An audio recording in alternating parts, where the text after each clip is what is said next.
राज ठाकरे बोलतात विक्रोळीमध्ये।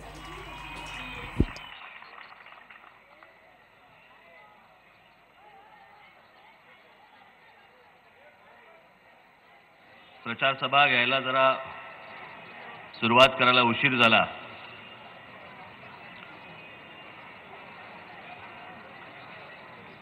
आणि उशिरा सुरुवात करण्याचं कारण म्हणजे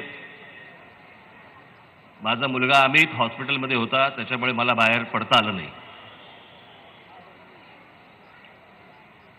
आता तो घरी आलाय आणि ठीक आहे, व्यवस्थित आहे।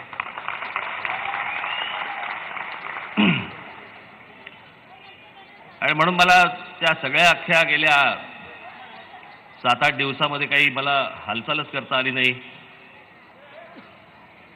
घर ते हॉस्पिटल, हॉस्पिटल ते घर, घर ते हॉस्पिटल।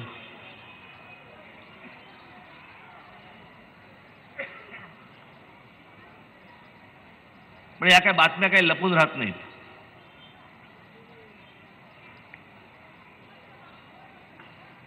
पक्षातल्या जवळपास सगळ्यांना, उमेदवारांना, पदाधिकाऱ्यांना, सर्वांना या गोष्टींची कल्पना होती।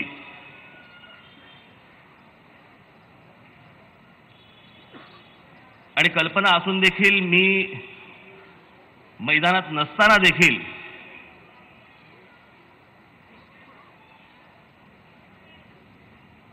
ते ज्या प्रकारचा सर्वजण प्रचार करतायत, कुठेही त्याच्यामध्ये खंड पडू दिला नाही त्यांनी। याबद्दल मी महाराष्ट्रातले जेवढे उमेदवार आहेत त्या सर्वांचं मी अभिनंदन करतो।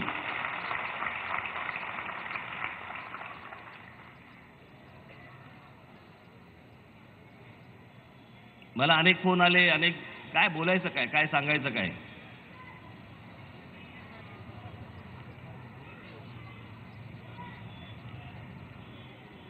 आणि ते म्हणतात ना, जेव्हा संकट येतात ना त्यावेळेला ती चारी बाजूनी येतात, ते काय एका बाजूनी येत नाही।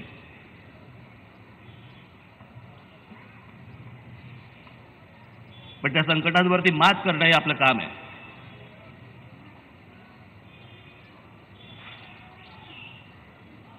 आणि आजपासून म्हणून मी या निवडणुकीच्या मैदानात परत उतरलेलो आहे। आज माझ्या 2 सभा आहेत, उद्या ठाणा आहे, परवा पुणे आहे, मग नाशिक आहे, परत मुंबई आहे।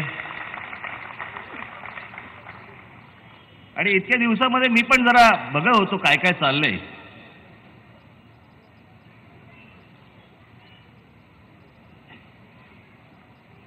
दोन कोंबडी झुंजत होती, निवडणुका संपले की दाणे टाकले की टेपायला परत सुरुवात एकमेकांबरोबर।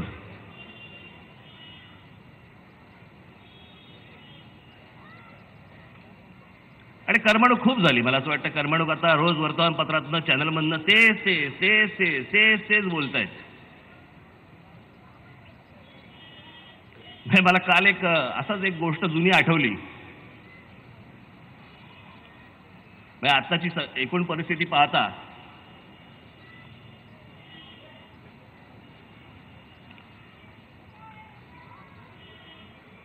आपले मधुकर सरपोतदार होते ना, त्या मधुकर सरपोतदारांच्या एकदा शाखेमध्ये एक काहीतरी स्थानिक कुठलाही तिथला वाद होता। आणि दोघे जण बसले होते, दोघांमध्ये भांडणं होती। अनेकदा असतात नाही का, शाखांमध्ये काही गोष्टी असतात, तशी भांडणं होती। आणि मधुकर सरपोतदार ते भांडण मिटवायला बसले होते। ते इतकं पराकोटीला गेलं प्रकरण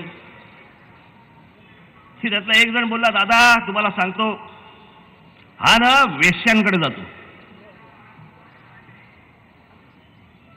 त्याच्यावर दुसरा बोलला, दादा हे काहीच नाही, हा तर वेश्या विकतो।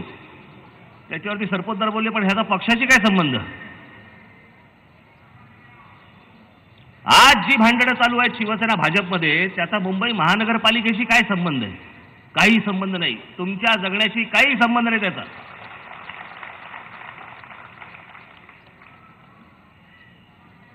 रोजच्या रोज ही जी शहरं बकाल होत आहेत, या बकालपणाबद्दल कोणी बोलायला तयार नाही।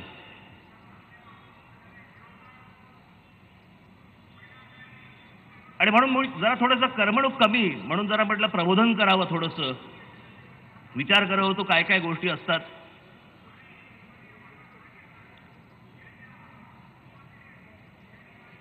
8 नोव्हेंबरला नोटा बंद झाल्या. नोटा बंद झाल्यानंतर अनेक काही काही गोष्टी झाल्या. पंतप्रधानांची भाषणं झाली, वेगवेगळ्या गोष्टी सांगत होते ते. आणि त्या वेगवेगळ्या गोष्टी सांगत असताना त्याच्यातलं एक वाक्य त्यांचं माझ्या नक्की लक्षात आहे, आपल्याही लक्षात असेल. आणि तेव्हा ते असं सांगत होते की पुढल्या वर्षी बघा, या नोटाबंदीचा परिणाम पुढल्या वर्षी तुम्ही बघाल, एक तुम्हाला नवा भारत दिसेल. नवा भारत. म्हणून मी या वर्षीपासून म्हटलं बघायला सुरुवात केली. म्हटलं नवा भारत काय दिसतो एकदा बघू तरी. म्हणून जरा एक आकडेवारी काढली. आकडेवारी.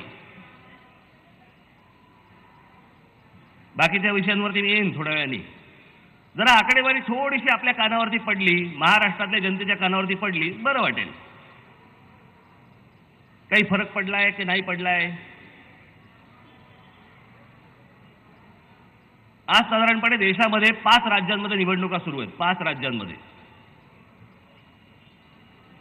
आज त्या 5 राज्यांमध्ये साधारणपणे उत्तर प्रदेश, पंजाब, गोवा, तुमचं उत्तराखंड आणि मणिपूर, त्याचबरोबर महाराष्ट्र राज्यामध्ये आज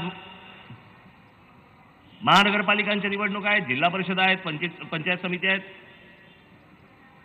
या महानगरपालिकांच्या निवडणुकांमध्ये आज मुंबई आहे, ठाणा आहे, पुणे आहे, नाशिक आहे, पिंपरी चिंचवड आहे, नागपूर आहे, अकोला आहे, अमरावती आहे, सोलापूर आहे, उल्हासनगर आहे, अशा 10 महानगरपालिका आहेत.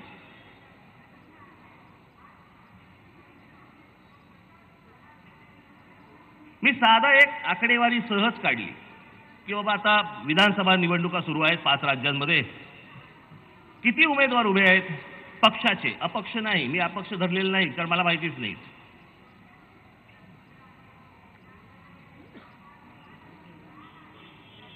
पंजाबमध्ये किती उभे आहेत, गोव्यात किती उभे आहेत, किती पक्षांचे काय काय माणसं उभी आहेत, म्हणून मी ती काढली.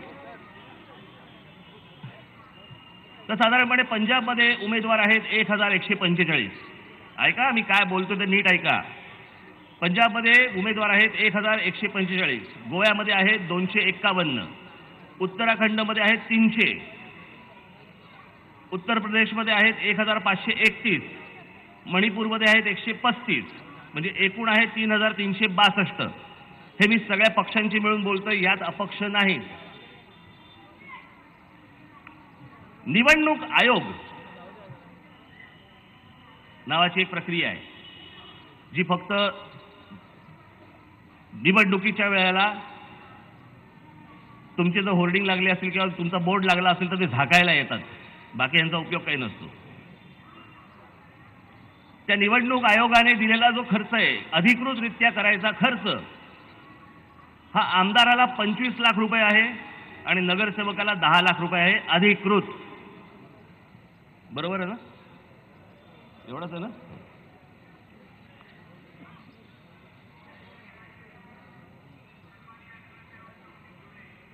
त्या अधिकृत प्रमाणे जर समजा आपण आमदारांचा खर्च पकडला तर पंजाब मधला खर्च येतो अधिकृत करायचा खर्च. पंजाब मधला येतो 321 कोटी रुपये. गोव्यामधला येतो 70 कोटी रुपये. नाही हो बरोबर 70 कोटी रुपये. उत्तराखंडमध्ये येतो 84 कोटी रुपये. उत्तर प्रदेशमध्ये येतो 430 कोटी रुपये. मणिपूरमध्ये येतो 37 कोटी रुपये. एकूण साधारणपणे या 5 राज्यांमधला अधिकृत करायला दिलेला खर्च हा 944 कोटी 72 लाख 20 हजार रुपये येतो.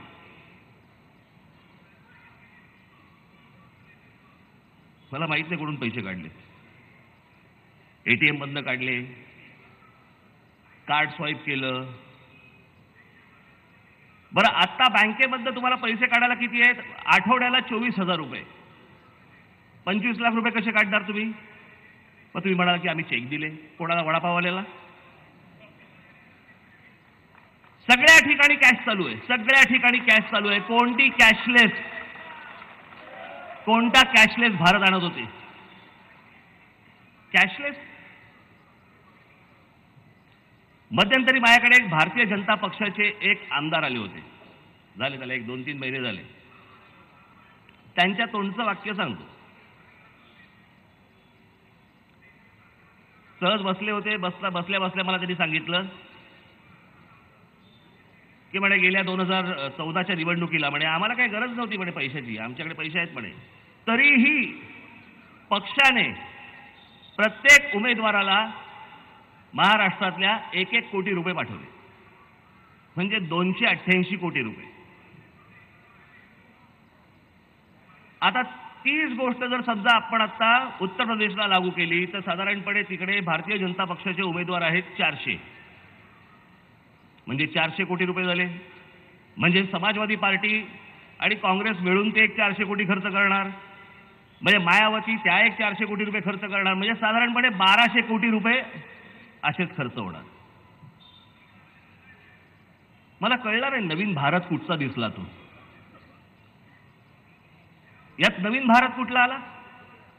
2014ला जो भारत होता तोच भारत आज आहे. ज्या प्रकारचे पैसे बाहेर येत आहेत त्याच प्रकारचे पैसे आजही बाहेर येत आहेत. सर्वसामान्य माणसाला रांगेत का उभा केलात मग तुम्ही? त्या रांगेत 200 माणसं मेली, 200 जण गेले. आज अनेक कंपन्या बंद झाल्या आहेत. काही कोटी लोकांचे नोकऱ्या गेलेल्या आहेत. काही कोटी लोकांच्या अजूनपर्यंत बाहेर येत नाहीत हे सगळे प्रकरण. काही कोटी लोकांच्या नोकऱ्या गेल्या देशभर.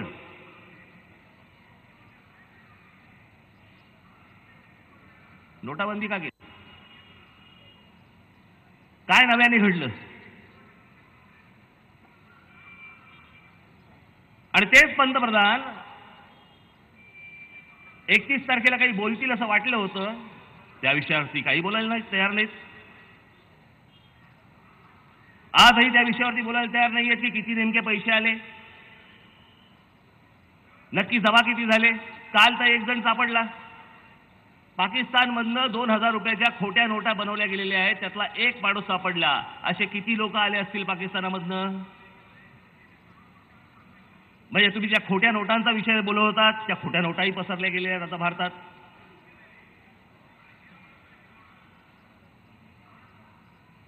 मला जो आपला गरीब, मध्यमवर्गीय, उच्च मध्यमवर्गीय ज्यांना एक अपेक्षा होती की काहीतरी नवीन घडेल, काहीतरी होईल, अनेकांशी मी त्यावेळेला बोललो. अनेक जण मला सांगत होते नाही नाही काहीतरी घडेल. काही लोकांना वाटत होतं बरं झालं श्रीमंतांना लाद बसेल, त्यांची वाट लागेल, सगळं सरळ रस्ते सरळ येईल सगळ्या गोष्टी. काही नाही, सगळं जैसे थे आहे. रांगेत तुम्ही,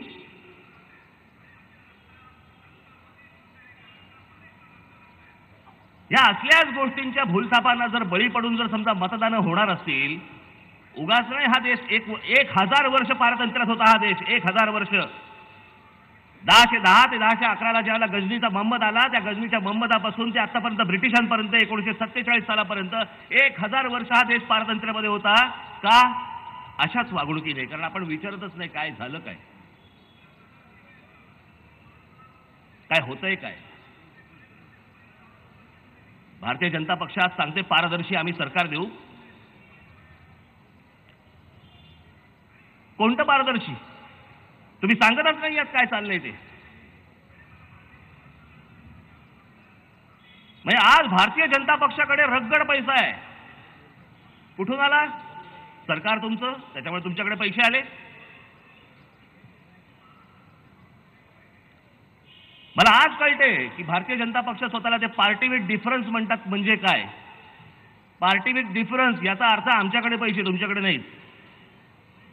हाच फक्त वेगळेपणा आमच्यातला आणि तुमच्यातला.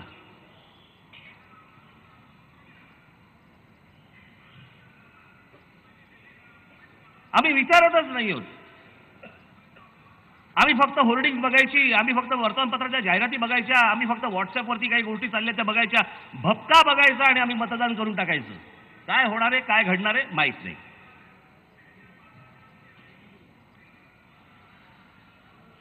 आज हे दोन पक्ष, आता मी येताना होर्डिंग वाचत होतो तुमच्या त्या देवेंद्र फडणवीसांची. हे करणार हा माझा शब्द आहे. कोण ठेवेल शब्द? तुमच्यावरती विश्वास कोण ठेवेल तुमच्या शब्दावर? कल्याण डोंबिवलीला सांगितलं होतं निवडणूक प्रचाराच्या वेळेला 6,500 कोटी रुपये आम्ही कल्याण डोंबिवलीला देऊ म्हणे. कुठे आहेत? 6,500 रुपये तरी आले का?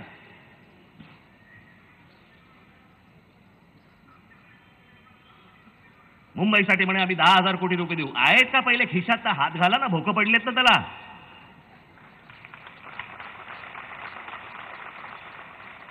आहेत का पैसे तुमच्याकडे? ह्यांच्याकडे पैसे नाहीत, काही नाही, काही नाही. समुद्रामध्ये महाराजांचा पुतळा बसवणार.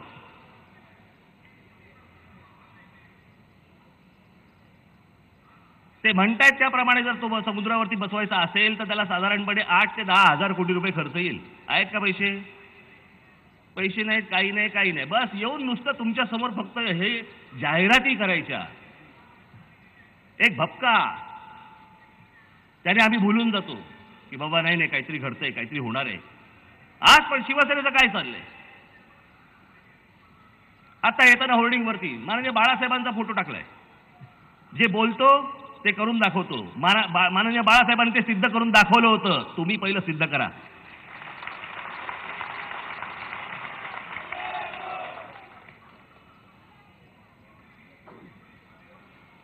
तुमचा गलथान कारभार, तुमचा भ्रष्टाचार माननीय बाळासाहेबांच्या नावाखाली दडवू नका. तुम्ही आत्महत्या टाकू नका. या मुंबई महानगरपालिकेचं वर्षाचं बजेट किती आहे माहिती आहे तुम्हाला? 37,500 कोटी रुपये वर्षाचं बजेट. त्यातले जवळपास 22,000 कोटी रुपये हे फक्त पगारावरती खर्च होतात. उरलेले 15,000 कोटी काय 17,000 कोटी काय 15,000 कोटी,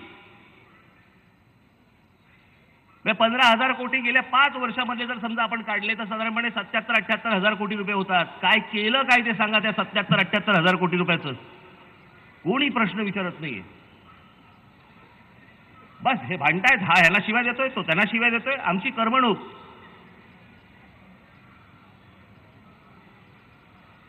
आम्ही मूळ खोलात जायलाच तयार नाही होत की आमच्या भविष्यात काय वाढून ठेवलंय, आमचं शहर काय होणार आहे, आमच्या शहरामध्ये काय काय घडणार आहे. आम्हाला काही त्याच्याशी कर्तव्य नाहीये. बस हे जाहिराती करतायत, खोटं बोलतायत, मतदान करून लोक मोकळे. किती काळ चालणार या गोष्टी? किती दिवस या गोष्टी चालणार आहेत? आणि ह्याच जर निवडणुका असतील म्हणजे ह्या सगळ्या ह्याच्यामध्ये गंमत बघा, इतकं या शहराचं बजेट असताना ह्यांनी काहीही कामं आत्ता सांगतात आम्ही हे करू. अरे पण नालायकानो, पहिल्यांदा काय केलं ते तर सांगा 5 वर्षामध्ये. ते सांगतच नाहीयेत. आमचे पत्रकार बांधव ज्याला त्यांचा इंटरव्ह्यू करायला जातात हे प्रश्न नाही विचारले जात की गेल्या 5 वर्षामध्ये नक्की काय कामं केली हे मला जरा सांगा. ही आत्ताची संपली, ही 5वी टर्म आहे शिवसेनेची. 5वी मुंबई शहरामधली, मुंबई महानगरपालिकेतली 5वी. त्याला कोणी प्रश्न विचारणार नाही. प्रश्न एक त्या राज ठाकरेला, काय नाशिकमध्ये काय केलं? जे मी नाशिकमध्ये 5 वर्षात केलंय ना ते ह्यांनी 25 वर्षात देखील या शहरामध्ये काही केलेलं नाहीये.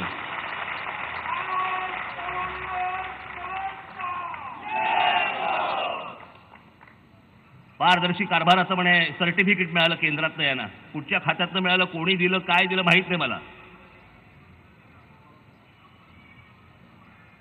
कोणता पारदर्शी कारभार? दरवर्षी रस्त्यांमध्ये खड्डे पडतात, त्याला आम्ही पारदर्शी कारभार म्हणायचा? म्हणजे हा पारदर्शी का की आम्हाला नाही नाही वरचं कॉन्क्रीट दिसत नाही, आता आम्हाला खालचा दगड दिसायला लागला, एवढं पारदर्शी आमचं काम आहे? केवढं पारदर्शी काम आहे आमचं? दरवर्षी खड्डे. सर्वसामान्य माणसांना चालायला फुटपाथ नाहीत.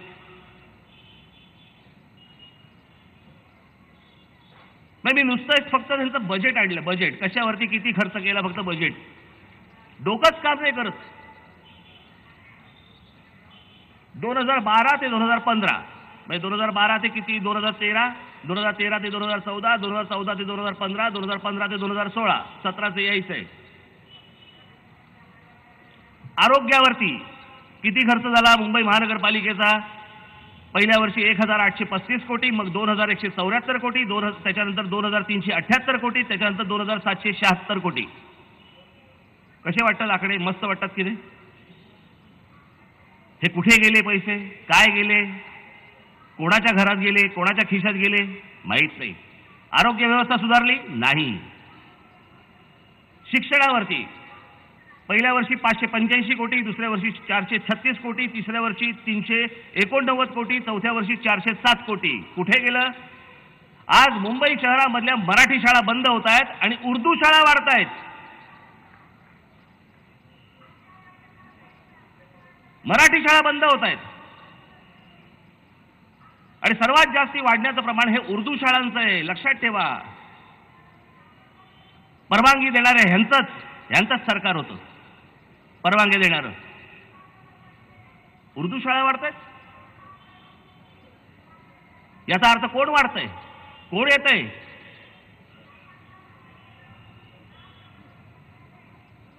हे यांचं शिक्षण खातं.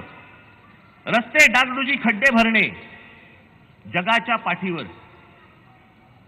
रस्ता बांधल्यानंतर खड्डे बुजवायचं कंत्राट निघत नाही. हे एकमेव मुंबई महानगरपालिका आहे जगामधली की जिकडे दरवर्षी 100 कोटी रुपयांचं खड्डे बुजवायचं कंत्राट निघतं. त्यातही पैसे खाल्ले जातात. त्यातही कंत्राटदाराला खड्डा तो वेगळा. त्याचे पैसे किती? पहिल्या वर्षी 550 कोटी, दुसऱ्या वर्षी 643 कोटी, तिसऱ्या वर्षी 638 कोटी, चौथ्या वर्षी 675 कोटी. नवीन रस्ते बांधले म्हणे. नवीन रस्ते मुंबई शहरामध्ये. या नवीन जे रस्ते बांधले या रस्त्यांचा खर्च आहे पहिल्या वर्षी 1400 कोटी, दुसऱ्या वर्षी 1680 कोटी, तिसऱ्या वर्षी 2500 कोटी, चौथ्या वर्षी 3200 कोटी. कोणते नवीन रस्ते? काय चाललंय काय? कोणत्या निवडणुका लढतोय आपण? मी आज नाशिक महानगरपालिकेमध्ये ज्या गोष्टी करून ठेवलेल्या आहेत एकदा या आणि बघा. बाकीच्या राजकीय पक्षांना देखील माझं आव्हान आहे. तुमच्या हातामध्ये जेवढी वर्ष होती सत्ता या शहरांची, माझ्या हातात तर फक्त 5 वर्ष होती. त्या 5 वर्षामधले जवळपास 2 वर्ष नाशिक महानगरपालिकेला आयुक्तच दिले नाहीत. म्हणजे 5 वर्षात 2 वर्ष आयुक्त नाही तरी कारभार चालू होता. आणि तिथे जेवढ्या गोष्टी मी केल्या आहेत, आपण केल्या, पक्षाने म्हणून केल्या, दाखवा मला कुठे 5 वर्षात. नाशिक मधलं जे डम्पिंग ग्राउंड आहे आज मुंबई शहरामध्ये मुलुंडला आहे, दिव्याला आहे, इतर ठिकाणी आहे. पण या 5 वर्षामध्ये नाशिक मधलं जे डम्पिंग ग्राउंड होतं त्या डम्पिंग ग्राउंडचा आपण खत प्रकल्प केला. आज अनेक शेतकरी तिकडनं खत घेऊन जात आहेत. इथेही सहज शक्य होतं पण इच्छा नाही करायची इच्छा नाही. आज तिकडे एक मुकणे नावाचं धरण आहे. त्या धरणामधनं आपण नाशिक शहराला एक पाईपलाईन आणतोय. आता तिथे एक धरण आहे, त्या धरणाचं पाणी आज नाशिक शहराला येते. आता दुसरं धरणाचं पाणी आपण तिथे आणतोय. पुढच्या साधारणपणे 1.5 वर्षामध्ये ही योजना पूर्ण होईल कारण लांब आहे ते धरण. पुढची साधारणपणे 40 वर्ष नाशिक शहराला पुढची 40 वर्ष पाण्याचा प्रश्न निर्माण होणार नाही. पुढची 40 वर्ष. आज तिकडे या तुम्ही, बोटॅनिकल गार्डन बघा. म्हणजे बाळासाहेबांच्या नावाने मी तिकडे जे काही स्मारक केलंय ते येऊन बघा. गोदावरी नदीमधला कारंजा बघा. तिथल्या तिकडे जो होळकर ब्रिज आहे त्याच्यावरचा तुम्ही वॉटर कर्टन बघा. तुम्ही येऊन बघा आता एकदा. तिकडचे रस्ते बघा. बांधून झाल्यापासून गेल्या 2.5-3 वर्षामध्ये, म्हणजे मी तुम्हाला ही मला तिथल्या पत्रकारांनी सांगितलेली गोष्ट सांगतो, एका नाही सगळ्या पत्रकारांनी. या गेल्या वर्षी ज्याला पाऊस पडला आता, तो पाऊस पडल्यानंतर मुंबईमधली जी काही त्यांचे चॅनल हेड्स असतात किंवा चॅनलची लोक असतात त्यांना फोन करून सांगितलं की मुंबईतल्या खड्ड्यांचं फुटेज मिळालं, ठाण्यातल्या मिळालं, इकडचं मिळालं, तिकडचं मिळालं, नाशिकमधल्या खड्ड्यांचं फुटेज पाठवा. हे मला तिथल्या पत्रकारांनी सांगितलेली गोष्ट आहे. त्या पत्रकारांनी त्यांना कळवलं नाशिकमध्ये खड्डे नाहीत, फुटेज पाठवू शकत नाही. त्याच्यावरती इकडच्या ऑफिसमधनं त्यांना सांगितलं काहीतरी बोलू नका, खड्डे नाहीत म्हणजे काय, प्रश्न बघा काय. कारण सवय इथली आहे ना, खड्डे नाहीत म्हणजे काय. ते बोलले आमच्यावरती विश्वास नसेल तर मुंबईतनं टीम पाठवा आणि तुम्हाला जर खड्डे दिसले तर त्याचं फुटेज घेऊन जा. हे मला तिथल्या पत्रकारांनी सांगितलेली गोष्ट सांगतो मी, माझ्या मनची गोष्ट सांगत नाहीये. म्हणजे चांगले रस्ते द्यायचे असतील तुम्ही देऊ शकता, चांगल्या योजना जर राबवायच्या असतील तर तुम्ही करू शकता. अनेक उद्योगपतींच्या त्यांच्या पैशाबंद जर समजा तुमच्या या शहरामध्ये चांगले प्रकल्प आणायचे असतील, लोकांसाठी आणायचे असतील, मुलांसाठी आणायचे असतील, महिलांसाठी आणायचे असतील, आणू शकता. तिथे जे आपण बोटॅनिकल गार्डन केले नाशिकला, रतन टाटा म्हणजे टाटा कंपनीचं पहिलं बजेट किती होतं त्या बॉटॅनिकल गार्डनचं? 3 कोटी रुपये. जसं जसं जसं जसं ते घडत गेलं, वाढत गेलं, आजपर्यंत टाटा कंपनीने म्हणजे टाटा सन्स कंपनीने जवळपास 14 कोटी रुपये खर्च केलेत त्या बॉटॅनिकल गार्डनवरती. आणि जेव्हा रतन टाटा तिथे पाहायला आले ती गोष्ट, त्यांनी जेव्हा ती पाहिली, प्रत्यक्षात जेव्हा पाहिली, त्याला माझ्या फक्त पाठीवरती एवढंच बोलले, वेल डन राज. त्यांनाही बरं वाटलं, मी पैसे टाकलेत, माझ्या कंपनीतनं मी पैसे टाकलेले आहेत, त्याचं चांगलं होतंय, लोकांना ह्याचा उपयोग होतोय, लोकांना ह्याचा फायदा होतोय.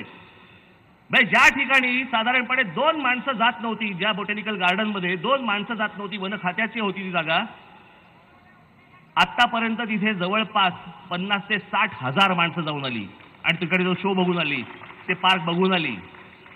आहे का एक तरी मुंबईत? माझ्या माता भगिनी इथे बसलेल्या आहेत, इथेच बसलेल्या कशाला, माझ्या महाराष्ट्रातल्या माता भगिनी आहेत, अनेक ठिकाणच्या आहेत, अनेक शहरांमधल्या आहेत, मुंबई शहरामधल्या आहेत. काही जागा तरी अशा प्रकारच्या उपलब्ध केल्या का?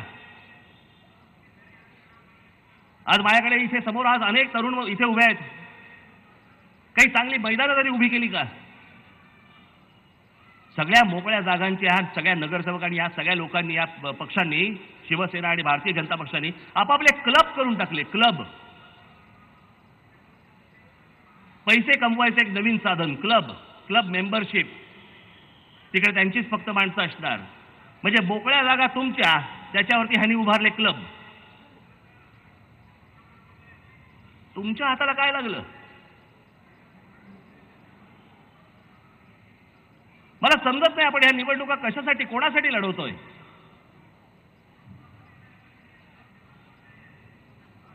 एवढे सगळे पैसे जर समजा आहेत, खर्च होत आहेत, मग ते जात आहेत कुठे, गेले कुठे? आणि निवडणुकीच्या तोंडावरती जर नुसत्या फक्त वर्तमानपत्रांच्या जाहिराती आणि टेलिव्हिजनच्या जाहिराती आणि होर्डिंगच्या जाहिराती आणि व्हॉट्सअपवरती जर खर्च करायचा असेल, मी तरी कशाला करू काम? निवडणुकीच्या तोंडावरती एवढंच करीन ना. याच गोष्टीने जर समजा तुम्ही हुरळून जाणार असाल, कोण करेल काम? कशासाठी करेल काम?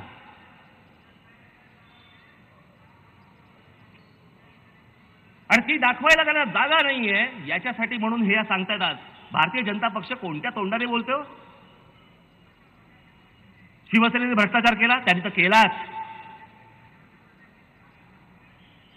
पण 5 टर्म तुम्ही देखील त्यांच्याच बरोबर होतात ना. गेली 5 वर्ष तुम्ही पण त्यांच्याच बरोबर होतात ना. काय तुमच्या हाताला काय लागलं नाही काय? इतक्या वर्षात कधी बोलत नव्हते, याच वर्षी बोलायला लागले.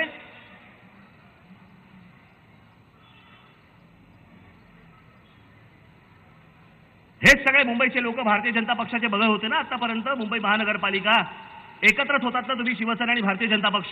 का तुम्ही तुमचा काय भ्रष्टाचाराला हातभार लागला नाही काय?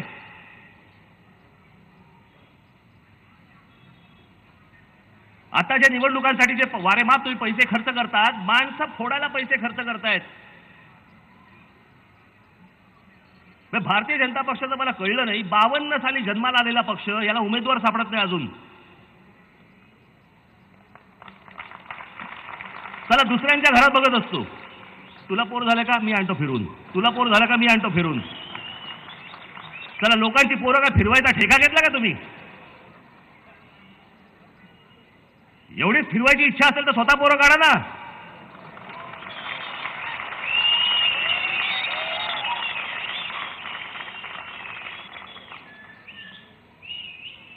ती हिंमत नाही.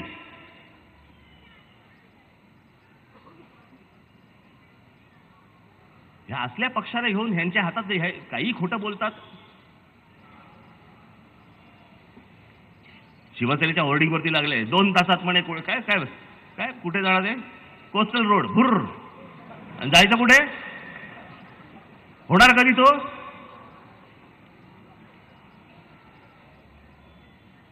मुंबईचा इतक्या वर्षांचा तो आपला शिवाजी पार्कचा महापौर बंगला, त्या बंगल्यावरती डोळा, रोज तिथेच असतात. तो माननीय बाळासाहेबांच्या नावाने तिथे स्मारक करायचं म्हणून बंगला हडपायला सुरुवात झाली. आता हे मी विनोदाने बोलत नाहीये, मी आहे हे फक्त बाळासाहेबांचं नाव फक्त पुढे करतायत आणि त्यांना तो बंगला पाहिजे. आणि महापौर कुठे जाणार? राणीच्या बागेत.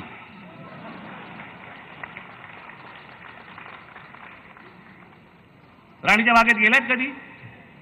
कोणत्याही पिंजऱ्यात कोणी प्राणी नाहीये. माझ्यामध्ये एक प्राणी फक्त आता गजाआड असणार, म्हणजे महापौर.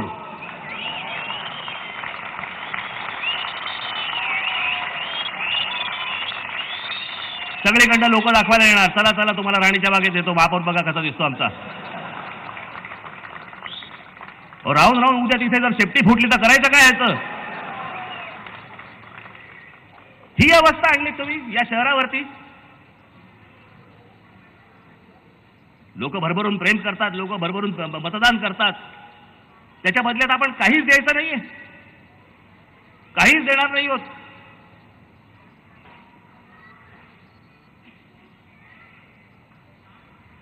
हे शहर माझ्या हातात देऊन बघा तुम्ही. नाशिकला तर बजेट नाहीये, इथे तर सगळे उद्योगपती तर इकडेच आहेत. म्हणजे गंमत बघा, भारतीय जनता पक्षाला काय म्हणतात? उद्योगपतींचा पक्ष. उद्योगपतींनी खर्च कुठे केले? नाशिकमध्ये पैसे खर्च केले, ह्यांच्याकडे नाही केले. कारण माहितीये तुम्हाला? कारण हे ज्या वेळेला CSR फंडाच्या खाली ज्या वेळेला काम करतात, ज्या वेळेला उद्योगपती ज्या वेळेला त्यांच्या कंपनीतनं ज्या वेळेला एखादं काम करतात, त्यावेळेला पैसे खायला जागा नसते. कारण त्यांची लोक काम करत असतात. आता त्यांची लोक काम करणार असतील आणि आम्हाला पैसे खायला मिळणार नसतील, आम्ही कशाला करायची कामं? हा यांचा उद्देश, तो माझा उद्देश नाही. एक गोष्ट आपल्याला प्रामुख्याने सांगतो, 5 वर्ष नाशिक महानगरपालिका, कारण मी नाशिक का बोलतोय, मला सतत जे विचारलं जातं ना, नाशिकमध्ये काय केलं, नाशिकमध्ये काय केलं, जे विचारत होते ते आता मला प्रश्न नाही विचारत आहेत. आता नाही विचारत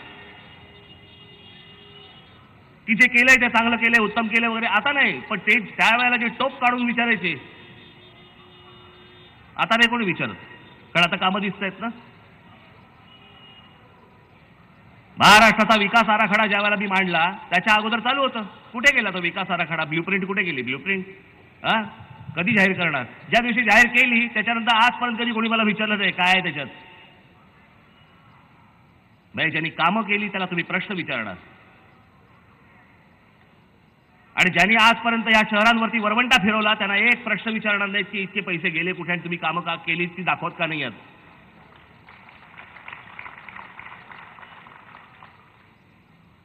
हे काही करणार नाहीत, यांना काही करायचं नाहीये, यांची मुळात इच्छाच नाही यांना काम करायची. निवडणुकीच्या वेळेला पैसे उभे करायचे, निवडणुकीच्या वेळेला पैसे घालायचे, मग परत महानगरपालिका हातात घ्यायची, त्यातनं पैसे परत उभे करायचे, तेही दसपट उभे करायचे, मग त्यातले काही टक्का परत निवडणुकीला आतमध्ये घालायचा. हेच वर्षानुवर्ष चाललंय. हेच जर वर्षानुवर्ष तुम्ही जर चालवून घेणार असाल तर ही शहरं तुम्हाला लख लाभत. पुढच्या येणाऱ्या भावी पिढ्यांसाठी म्हणून काहीही घडू शकत नाही, काहीही घडणार नाही. ते टॅप वाटले टॅप वाटल्या बंद पडले. करोडो रुपयाचा भ्रष्टाचार त्याच्यामध्ये केला. ती कुठची व्हिडिओकॉन कंपनी का कुठची कंपनी मला आठवत नाही, त्यांच्याकडे ते टॅप घेतले, मुलांना वाटले, सगळे बंद पडले. कोणी त्याच्याबद्दल विचारायला जात नाही, कोणी त्यांना काही प्रश्न विचारत नाही, बस चाललंय.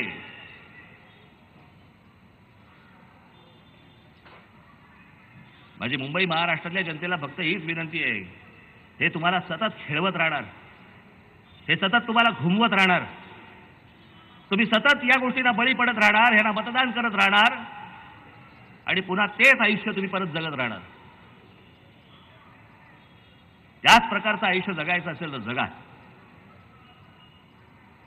पण काही या शहरांमध्ये येणाऱ्या पुढच्या भावी पिढ्यांसाठी जर काही घडवायचं असेल, काही करायचं असेल, राज ठाकरे तुमच्या समोर आहे, त्याला आणि त्याच्या लोकांना एक संधी द्या. जिथे संधी दिली ती गोष्ट करून दाखवलेली आहे. या शहरात ही गोष्ट घडवायला ही संधी तुम्ही देणं गरजेचं आहे. तुम्ही हात पुढे करणं गरजेचं आहे. त्यातनंच या सगळ्या गोष्टी पुढे होतील, घडतील. आणि म्हणून येत्या 21 तारखेला आपण सर्वजण महाराष्ट्र नवनिर्माण सेनेची रेल्वे इंजिन या निशाणीवरती आपण बटन दाबून माझ्या सर्व उमेदवारांना आपण प्रचंड प्रचंड प्रचंड मताने त्यांना विजयी करावं अशी एक आशा अपेक्षा बाळगतो. आपणा सर्वांची मी रजा घेतो. धन्यवाद. जय हिंद, जय महाराष्ट्र. महाराष्ट्र